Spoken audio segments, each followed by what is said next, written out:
So the Poggio, it has fallen silent. The Arenberg is empty and the Flanders fields are disturbed only again by birdsong. Yes, the spring classics are behind us and it's almost time to say benvenuti tutti al Giro. But not before we dissect, we discuss and dissemble the capi and the cobbles, the bergs and the bravado, and identify the winners and losers and the missing in action from cycling's greatest one-day races. This then is our review of the 2022 Spring Classics.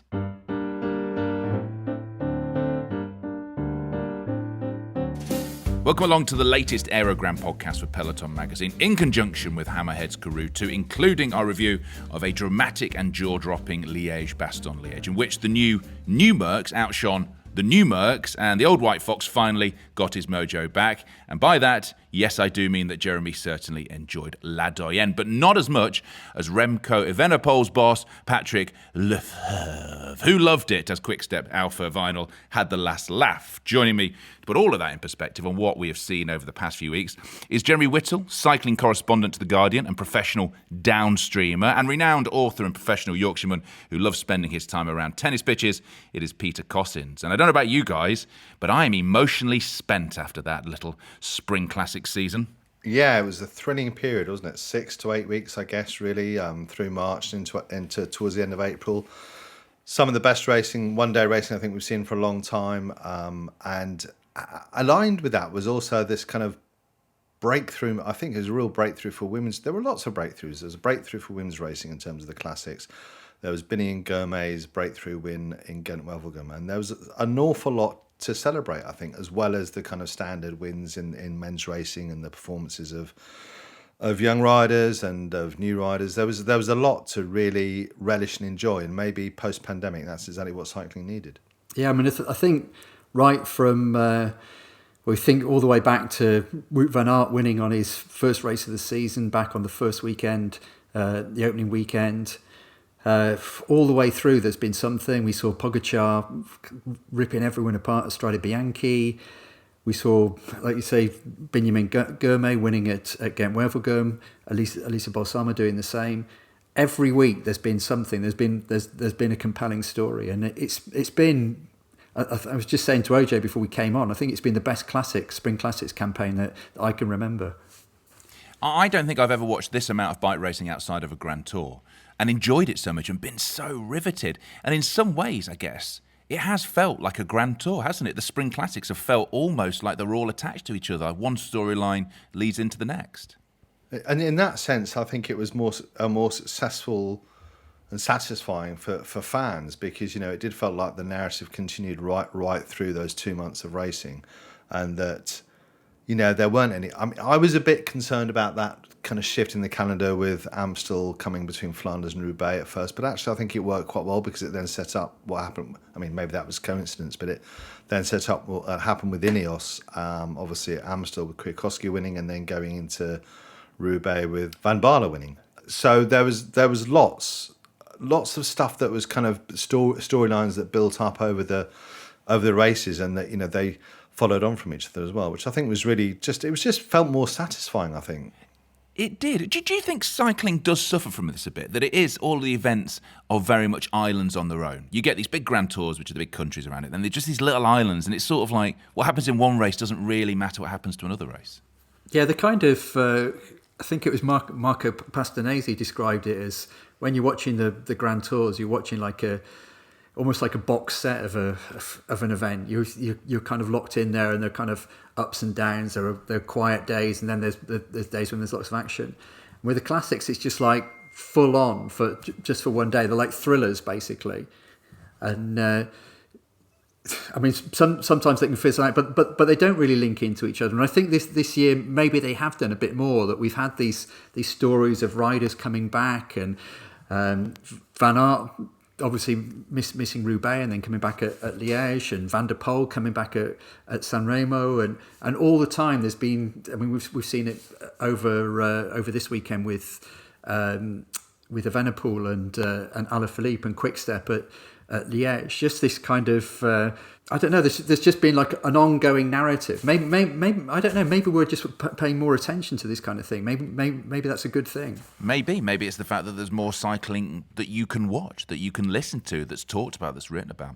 Well, let's talk about La Doyenne, then the final monument of the season, and what a race it was as well. We had Evenepoel's sensational solo win, Annemiek van Vleuten's age-busting lone victory. There was that horrible high-speed crash, and Patrick Lefebvre smiled at last. And I think, Jeremy, let's talk about Evenepoel first. That acceleration on La Redoute was immense. I don't think I've ever seen anyone, I mean, I'm sure people have gone faster.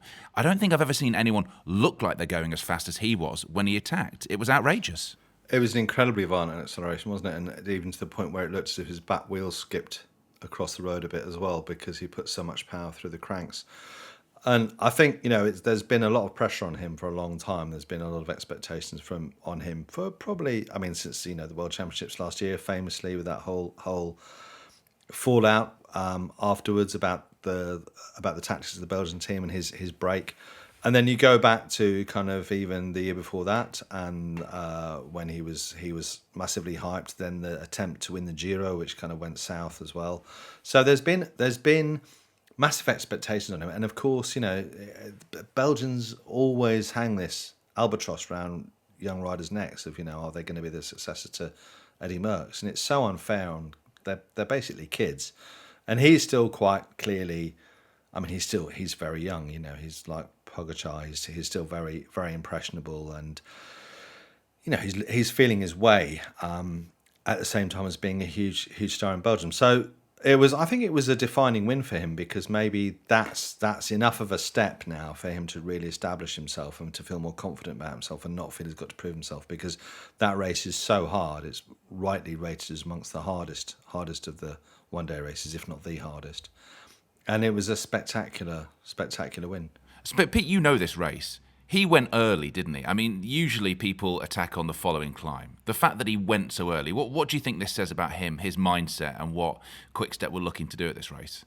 I mean, it's interesting with Evenepoel, because he's got this reputation for attacking even when he was like 16, 17 years old, when he was just coming through or just discovering cycling as a junior, he kind of attack and finish 10 minutes ahead of his rivals and whatever. And he just seems to... He seems to thrive on these kind of long range attacks. I mean, they seem mad, but he pulls them off. I think one of the things that interested me about it was that there is this formula to Liège. Everybody waits until La Roche-au-Faucon, the last climb, and they attack there basically, and you get this thinning down of the group. Nobody's attacked or made a solo attack on La Redoute. I mean, I look back and I couldn't actually find anybody who'd done it since the 1990s, basically. I think the last person to win solo with a break of that length was Eric van Lancker in 1990. And he'd attacked after La Redoute, just on the flat somewhere. They didn't chase him down. So, I mean, for Remco to kind of bring this iconic climb back into play as a launch pad for victory was quite sensational, basically. I think the other thing to say about him is that, whilst some of the expectations have been kind of maybe justified because of his performances when he was younger, I think some of it has just been way over the top, including, when he was expected to win his debut Giro d'Italia and then kind of flopped quite badly after losing time on the white roads stages. That was his debut Liège, though. Yeah.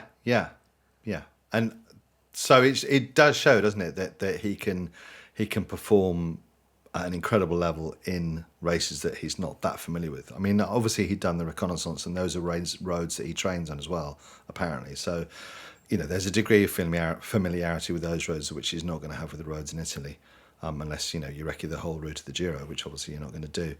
But at the same time, I just think it's kind of like the pressure that, anyone who knows 19-year-olds, 20-year-olds, 21-year-olds, you put that level of media expectation and pressure on them, it's huge. It's huge for them. So I think it's not surprising that it's taken him some time to fulfill his potential. I think that was the first time he'd really seen unbridled what he's capable of. I don't know if you'd agree, Pete. It felt like that for me. Yeah, I mean, I think there were the two interesting things about Evenepoel. The thing about Merckx, which obviously the Belgian press and I think the international press have made a big thing about that as well. He's actually been helped, I think, by Pogacar's arrival into the sport, because Pogacar's he's grabbed that mantle. I mean, he is the new Merckx. Even Merckx has said that Pogacar's the new Merckx. And maybe that's kind of taken some of the attention away from Evenepoel, not in Belgium, but from internationally anyway. That's helped him. And it was interesting, over the weekend he spoke to L'Equipe magazine, and he said that the crash that he had in 2020 in the Tour of Lombardy, when he went off the parapet of a bridge and fell, I don't know, several meters, 8 or 10 meters, and broke his pelvis, that had really changed his outlook to the sport. And it kind of, in a way, it kind of calmed him down. It had given him a chance to reflect on what he wanted, how he wanted to race, how he wanted to present himself. And he said it changed him as a person. And maybe we're seeing the fruits of that in terms of his performance at Liège this weekend. We're seeing a kind of a more mature Remco, somebody who's more calculating, is not kind of just trying to ride everybody off his wheel the whole time. He's going to pick his moments and go when it really suits him. And boy, did he go, because as I said, that attack was amazing. And it's interesting you say that, because I guess if you are a young, talented rider, top of the game, you talked about being the future of the sport. And, this would be in cycling or in football or whatever the sport is, that you will have been in it from a young age and you'll have been on a conveyor belt. So maybe you need to get to the point where injury or something happens which forces you off the bike and gives you that chance to take stock. Let's hear from Evenepoel and what he called a perfect day at Liège. I woke up with a really good feeling. I was happy to race my first Liège, and until my attack on La Redoute I didn't feel the legs, so it was the moment where I knew I have to try. And I know on a race like this I should arrive in a small group or alone, and to be alone was a bit more sure, so I'm really happy I could finish it off. It was really hard with the headwind, but I kept pushing, I kept believing, and we all know, in the bunch we all know after such a hard race, such a long race, it's always difficult to push the best powers, but then it's all about pacing and keep believing, and just try to be as fresh as possible into the difficult corners, uphills, stuff like that. So, but I think it was a perfect day. That was Remco Evenepoel there talking after the race. Here's the thing though, Jeremy, what now? Because he's won this, we now see he can be unbridled and we see what he could be. If he wants to win a Grand Tour, he's on the wrong team, isn't he? Possibly, yeah. I don't think we've seen them have Grand Tour aspirations before. Obviously, we've seen that with Julian Alaphilippe, and who made a very plucky and brave attempt to kind of carry the yellow jersey as far as he could in 2019. I think it was 2019, and I don't think they are not the kind of team that prioritises that. It's not their stock in trade. They are not. They're more likely to want to win Paris-Roubaix, the Tour of Flanders, or Liège-Bastogne-Liège than they are to win a Grand Tour, which is a bit odd still, because you think nowadays that the teams have such big rosters that they could, and lots of other teams do. Obviously, Movistar do that, and Bahrain do that. Matej Mohoric won Milan-San Remo, but equally they've got riders who they'll hope will compete in Grand Tours. So they could do it, but I think there's something in the psyche, there's something in the DNA of that team that is not Grand Tour. That they'll want to win stages, they'll want to have the yellow jersey for a few days, but they don't have any ambitions to be on the podium in Paris or Milan or Madrid. And I find that quite strange, because it seems quite a throwback way of thinking, but it's Patrick Lefevere. So, what do we expect? It's just not. Do we think he can win a Grand Tour? I don't know, because I don't think it necessarily equates that winning Liège-Bastogne-Liège or performing well in week-long stage races automatically translates into winning a Grand Tour. But maybe he's still so young. In 5 years' time, who knows? Yeah, I think it's interesting when you look back at. Obviously Pogacar won Liège last year, and he's won Grand Tours. But then you look at other riders that have won it in recent years, Wout Poels, for example, and you wouldn't expect Poels to be a Grand Tour winner. But I think the difference with Evenepoel is that his attack was so extraordinarily strong, and from so outrageous. But then the power that he showed all the way in. I'd never. I'm like, at one point, I tweeted a message. He was catching up with Bruno Amirai, the Group Armour FDJ rider who'd been in the break all day and is a really, really strong rider, good in a time trial, and I think probably a lot of the riders did. I was thinking Evenepoel's going to get caught on Rochereau-Foucault here. He'll get to the bottom of that climb. That'll be it. But if he gets up to Amirai, they can work together and maybe they can get to the top of the climb. And he didn't even bother about Amirai. He just went by everybody. It was absolutely astonishing. People were getting on his wheel, and Evenepoel wasn't looking back and like flicking his elbow out and say, "Come round me, mate, and give me a chance." He was just like cracking on. Yeah, he didn't wait at all. Didn't want to be slowed down, did he? Do you know what it reminds me of? It reminds me of Pogacar last year in the Tour de France. I can't remember what the climb was. The big long climb where Pogacar just attacked and rode past everyone. It was like he was on a different planet from everyone, and it sort of felt like that. Yeah, that was on the Col de la Colombière going into Le Grand Bornand. It was like that. I mean, you just felt like this is extraordinary. I mean, as soon as he left Amirai, and the gap was like, I don't know, 35 seconds, just as at the bottom of Rochereau-Foucault. I just thought then that's it, he's won. They're not, unless he punctures, they're not going to get 35 seconds back on this guy. He's just on one of those days of grace, as the French call it. He was just extraordinary. Yeah, it was generally a kind of an extraordinary and incredible performance. And I mean, I think, it's one thing doing that in a one-day race. No matter how hard the one-day race is, it's one thing doing that in a one-day race. Then translating that though into 3 weeks of performance, that's another thing. Especially with that team, because as I say, that team is not really geared towards Grand Tour support. Unlike the UAE team, unlike Ineos, unlike Jumbo-Visma. So your point about him being in the wrong place, if he becomes a Grand Tour rider, is probably correct. But at the same time, he's so Belgian, and that team is so Belgian, it's hard to imagine he'd go anywhere else. And, is he really going to rival Tadej Pogacar in long climbs in 3-week Grand Tours? I mean, it's a totally different ball game, isn't it? I want to see it. I want to see him try. But anyone being called just so Belgian is my favourite description of anyone ever so far. Spring riding, it is back, and Hammerhead's Karoo 2 is the only bike computer with predictive path technology to help you get more out of your rides. And I know this because I have one, and it's wonderful. Explore with confidence with the most advanced GPS navigation and routing available, and its exclusive climber feature to see upcoming gradient changes in real time. And if it's a big change, you can weep onto its waterproof skin. Get your Karoo 2 today at hammerhead.io. Use promo code AEROGRAM, that's Aero, A-E-R-O, gram with 2 M's and an E, to get a free custom colour kit and exclusive premium water bottle when you purchase a Karoo 2. That's hammerhead.io, promo code AEROGRAM. Or if I was going to say it as it's written, AEROGRAME.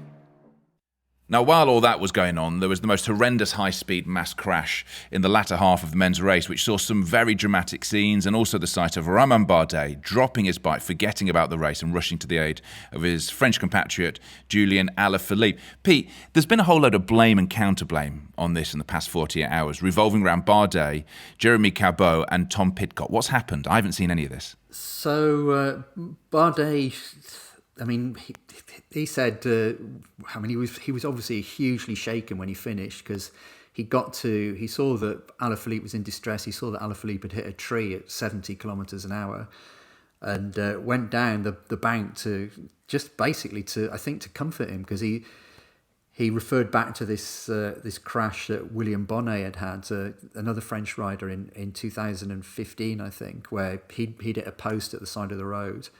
And he remembered that, and he was kind of horrified by the sight of Alaphilippe in this ditch. And then when he reflected on it a bit more, he talked about riders not behaving as they should, and putting other riders at risk. And then Tom Pidcock actually came out and said that he blamed the Total Energy rider Jeremy Cabot for being kind of reckless and causing the incident. And Cabot's defended himself today and said that he was the first rider to go down, but he kind of got squeezed by other riders. He had nowhere left to go, so he basically ended up being squeezed onto the grass at the grass verge at the side of the road, which sent him down. And then there was just like carnage in his wake, and there were riders going in every direction. I mean, the riders know better than anybody if somebody was at fault, but it just looked like one of those things. I saw Dan Martin, who'd obviously, he's retired now, but has ridden Liège and won Liège. He said that piece of road that they were on, they were kind of 60k from home, is notoriously bad. I mean, it's really rough. They're going at sort of 70, 80 kilometres an hour. And he said people want to be towards the front because the big climbs are coming up. And he said that there's always problems there. And I think it was just that. There were just like too many riders trying to squeeze into too small a space. So what's that become then, Jeremy? Does that become a racing incident, or is it the problem of the organisers for putting that road in and not slowing people down? I mean, we see these crashes. We've seen crashes like this all the way through the Spring Classics. I don't really know how you solve that. Well, we see them in Tour de France as well, don't we? Where we see on perfectly straight roads where the peloton's just going very fast. There's just that maybe it's sometimes that stress to be at the front. We've seen huge crashes at Tour de France. I remember there was a tour a few years ago when they neutralised the race. Fabian Cancellara came to the front and stopped everybody. In fact, he did that on 2 occasions in the Tour because of crashes. Once when the roads were wet and greasy, and then once on a fast downhill, very similar. And then, of course, like in last year's Tour, we had the whole Omiopi incident with the fan, with the banner, and then another crash further on that day as well, which was quite like the one we saw in Liège. I think the riders are getting better at kind of dealing with this. I mean, obviously not dealing with hitting the deck or hitting trees at 70 kilometres an hour, but they're getting better at showing a professional responsibility towards each other, and they're talking about it more often. And I mean, that what happened with Bardet reminded me of in the GP Shelter Prize a couple of years ago. Rüdiger Selig, who's a German rider, stopped. Actually, there was a huge crash just behind him in the sprint, and he stopped and then put down his bike and walked back jogged back to try and help the riders who were in the crash because he saw how badly banged up they were. And I think that kind of idea that when I first started cycling, people would if you came down, people would ride around you and carry on. Sometimes laughing in my case, but anyway, so there was this kind of thing that you just carried on whatever, even if someone was lying bloodied and they had to get up, and that was one of the things that people loved about the sport. But at the same time, it's great to see more humanity creeping in, and that if somebody, and David Miller did this once in the Dauphiné as well. I can't remember which year it was, but he saw a rider disappear into a gorge, and he stopped because he was so shocked and waited and tried to and alerted the race organisation. And I think riders are getting more and more aware of the dangers. And it's interesting that Bardet would be the guy who stopped for Alaphilippe, given that he had that incident with the concussion. Do you remember in the Tour as well, where he rode on and finished a stage and then subsequently withdrew from the race because of concussion? So maybe that experience has changed him as well. But I think it's heartening that the riders are doing it, because obviously, it's one thing asking the UCI and one thing asking the race organisers and stuff. But if the riders physically stop racing because they think it's too dangerous or they're worried about each other, that's probably more powerful than anything else. But no one stopped racing, though, did they? The race carried on. It was just Bardet went and helped Alaphilippe. No, the race wasn't neutralised. No, they carried on racing. I mean, I think the Bahrain riders who were actually kind of on the front, I mean, they were sort of dominating the front of the peloton at that point. They did slow down. You could see that the breakaways advantage went out a bit. They did kind of slow down and think, obviously, to try and let riders get back on. And they didn't really know what was going on. But then pretty quickly the race was back on, and that was it. I mean, for those riders that did crash, I mean, I think maybe Pidcock managed to find his way back up into the front group at one point, but it was that was the end of the day for most of them. Yeah. It was a horrifying crash, and we wish them all the best of health, including Julian Alaphilippe, who I know was very injured. Meanwhile, in the women's race, 39-year-old AVV also rescued Movistar's somewhat lacklustre spring, just days after some pundits had suggested that her time was over. Here's how she assessed her success. Winning have become harder in women's cycling. I think there are more contenders. I know that I'm better than ever in the spring. But it's not that it always gives you the win. And to have the confidence today to go just 2 times all out on Redoute and Rochefort-Vaucon, to have the confidence.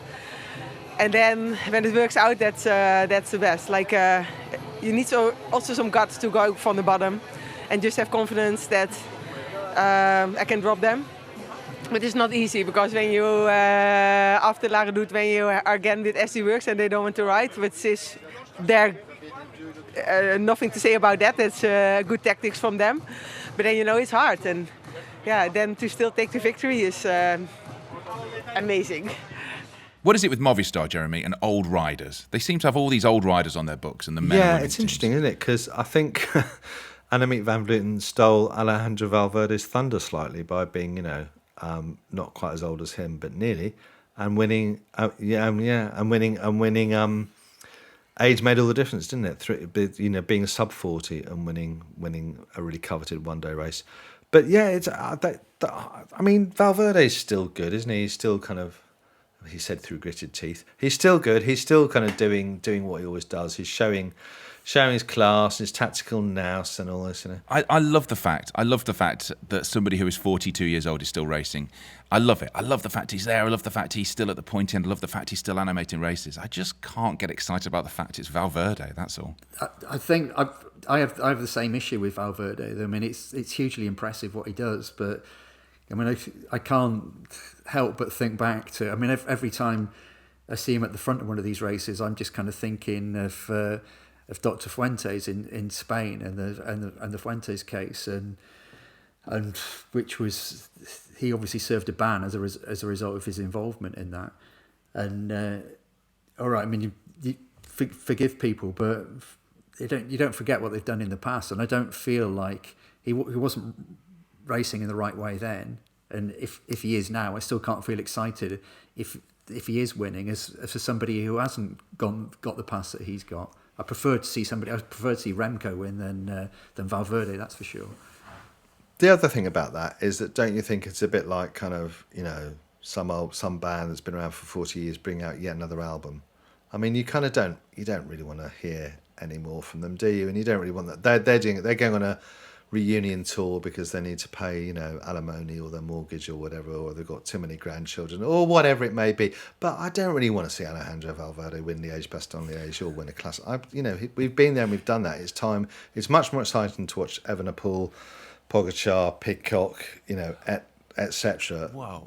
Doing well than it is to see Alejandro Valverde, of all people, who was racing with, kind of Jacques Anquetil, who's so old. I mean, it's not interesting, is it, really? No, it's not. But I will say there is a difference between a reunion tour where a band gets back together and plays their old hits, which is exciting, and a band that's been around for 40 years still playing new hits, thinking that people are going to turn up and be interested. But listen, we started talking about Annemiek van Vleuten, so let's talk about her. She went where typically you would go when you're racing Liège-Bastogne-Liège. She went there, she followed the script, and she powered on to win. She did, and I kind of feel like she's been a bit maligned actually, because I think Movistar have actually had a pretty good classics campaign.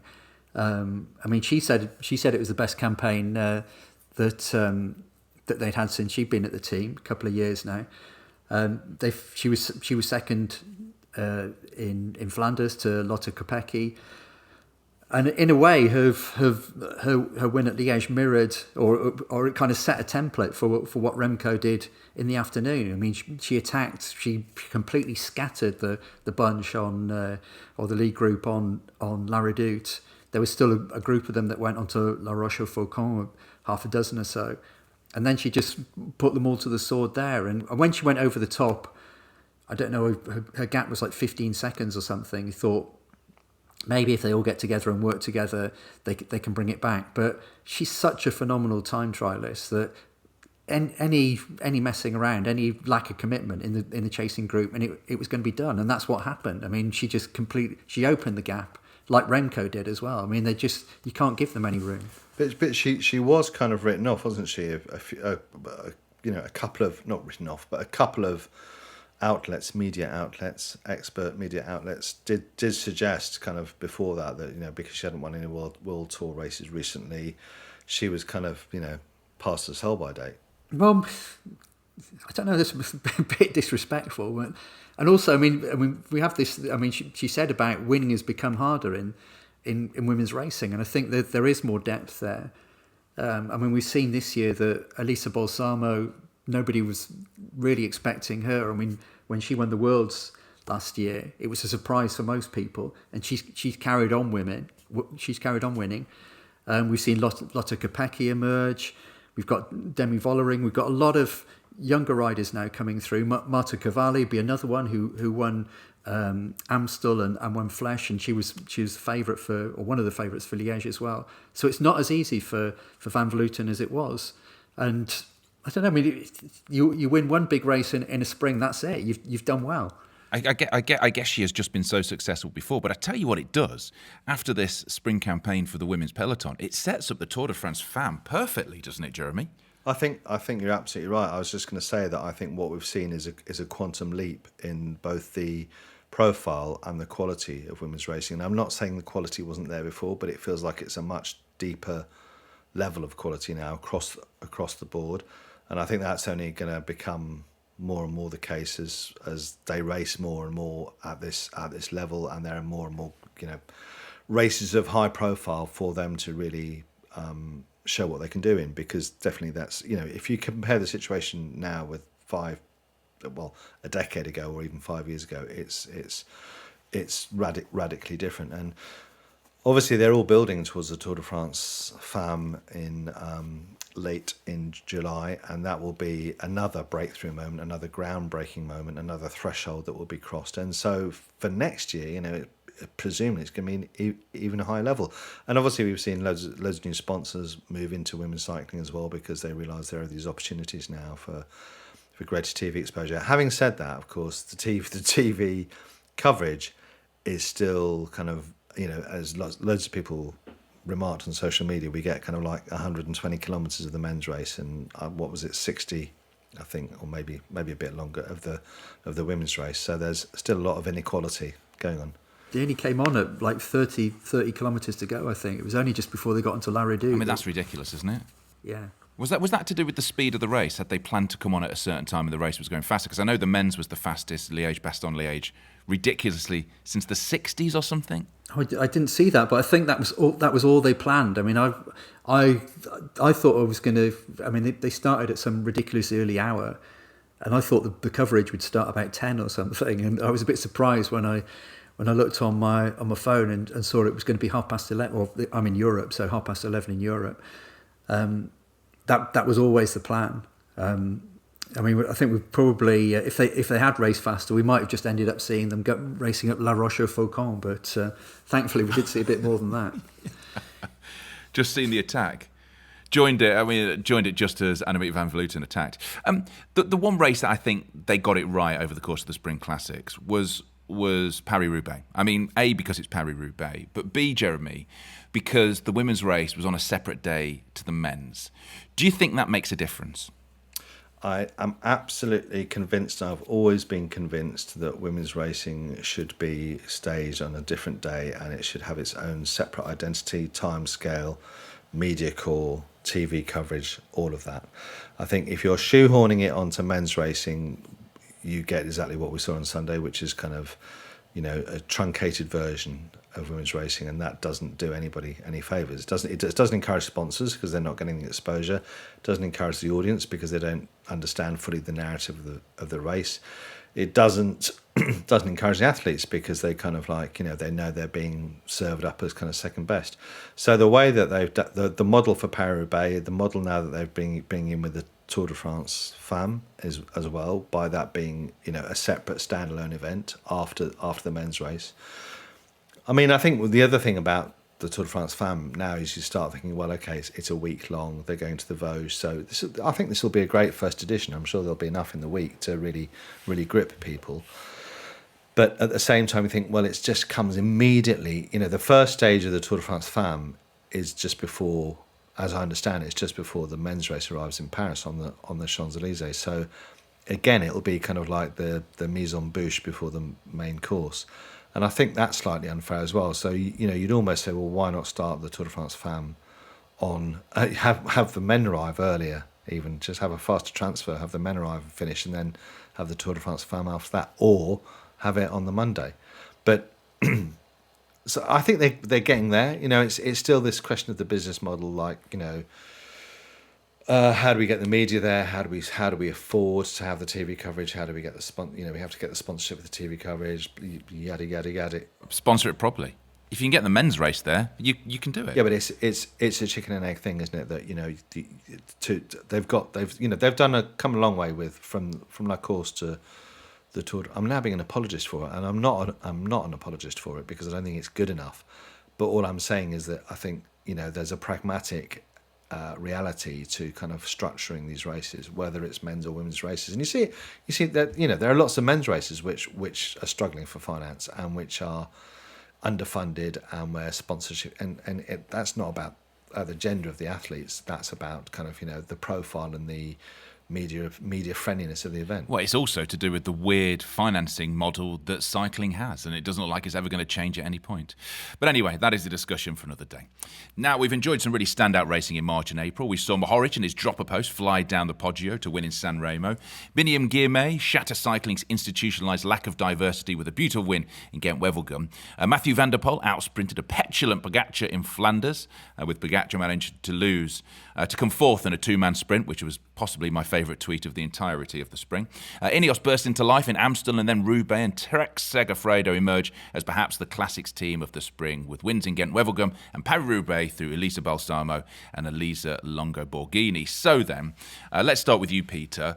Which person or team takes the cobble of glory from the 2022 Spring Classics? Who are you going to nominate and why? In terms of person, it's difficult. Team, I would say it would probably have to be. You can only have one or the other. You can't have both. You have to choose one or the other.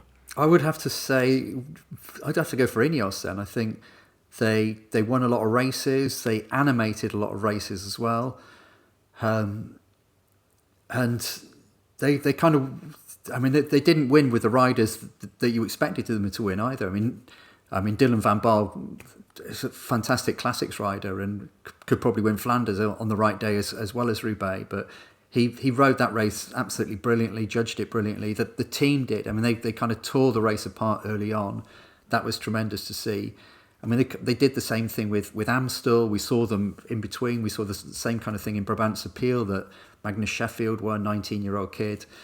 And they really they bossed races. And on the women's side, we saw teams bossing races in the same way. We saw Trek doing that, and we saw FDJ doing that as well. So I mean, those were the three strongest teams. But I think Ineos stood out simply because of the quantity of wins they took.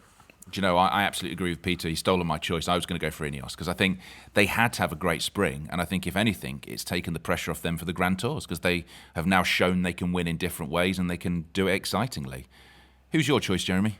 Well, I'm disappointed in both of you because obviously there's only one rider who deserves the cobble of glory and almost keeps it for the rest of his life, and that's Biniam Girmay, because there is no moment.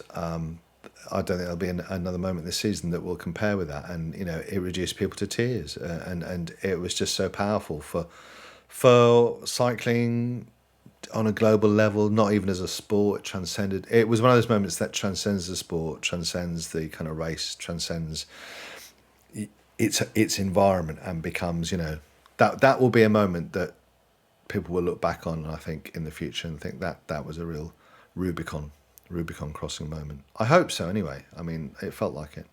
Well, I think so. And I agree with you, Jeremy. The problem is, as we said at the start of this whole podcast, the Spring Classics have been so one story after another leading into each other that the Girmay win, it feels so long ago. It feels like it could have happened in 2022. Oh, it is 2022. So it did happen in 2022.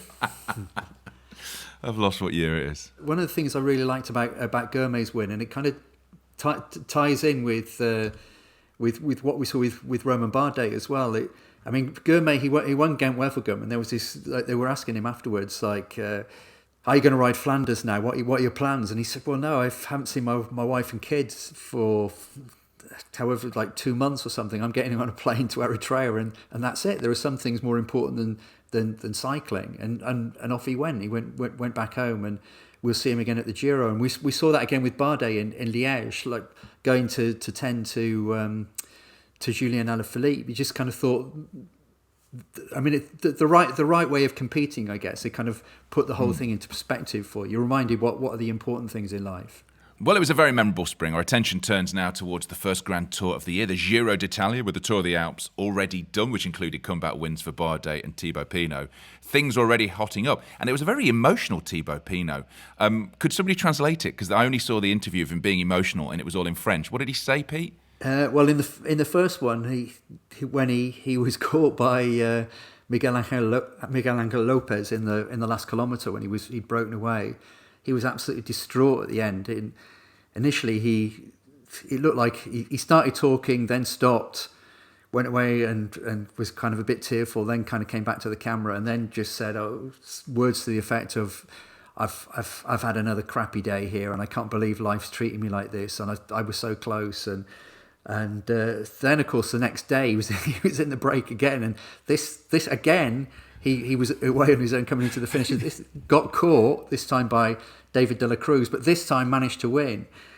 And God, I bet there were probably people cheering all over Europe for him because he was just so ecstatic, and it was phenomenal to see. And you just, I don't know. I mean, Pinot's kind of flaky, but in a really good way. You want he kind of races with his heart, and you can see that when in his interviews. You just really want him to do well. He carries everybody with him, I think. Yeah, he's like listening to a Cure album, I find, Thibaut Pinot. That there's these really down moments. It's a bit flaky in parts. Everyone's wearing black. And then suddenly there's just this one happy song to end the album, is how I find it.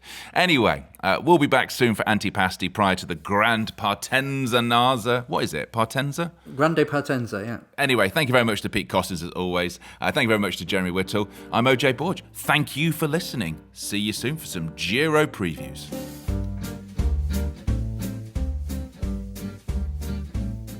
This has been a Big Ring production for Peloton magazine. Peloton is an award-winning print and digital magazine available worldwide, known for quality, design, long-form storytelling and historical features.